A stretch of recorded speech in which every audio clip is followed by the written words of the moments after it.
Hey, thanks so much for tuning in to my channel. I'm Chris. Today I want to talk to you about one of the features that was implemented in one of the latest Chrome updates over the summer, late fall, and that's the ability to do a screen capture natively on a Chromebook. And so to get into that, let me show you how it's done. So I'm going to go down into the system tray, otherwise click on the clock here.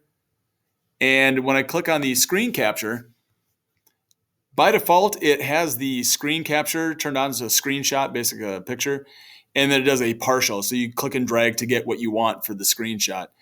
You can also do a full screen, and then I don't know why they do this, but they include a tab. When you get one of the tabs, you click on the tab and it takes a screenshot of the tab.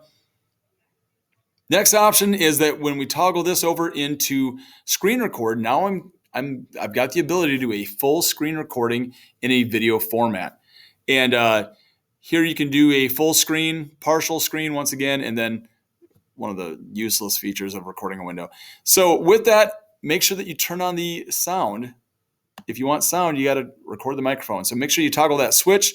And I just wish that they just had that feature already there. And it's kind of a pointless tool there as well. So Google developers, fix that. Anyway, let's close that. When you're done when you start recording, what happens is that a little record button shows up down in the taskbar down here by the system tray. When you're done, you click on that and it saves that file into the downloads folder in the Files app on the Chromebook. And then you can transfer that from the Chromebook into your Google Drive as a student. And then from there, it's easily shareable into an LMS or anything for that matter. And the thing about all of the screen recording is that it's a raw video. There's not a lot of hacking up the video later on in post or adding text to it. So with that said, a better option to edit would maybe be to ask to have licenses applied for your students for Screencastify. We do have licenses available for students to add.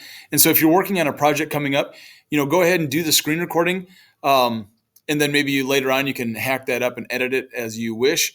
Or you can just use the full Screencastify screen recorder with your students. Either way, screen recording is a great option for students to be able to get a little bit more engagement in their projects and a little more dynamic content. If you want to know more features on that or you need help implementing it in your classroom, make sure you reach out to me. I'd be happy to work with you. If you like this, make sure you hit the thumbs up down below. As always, when you do that, subscribe to my channel if you would, please, and hit the notification bell. That way when new content is pushed out, you will be the first to know. Thanks so much for watching and have a great rest of the day.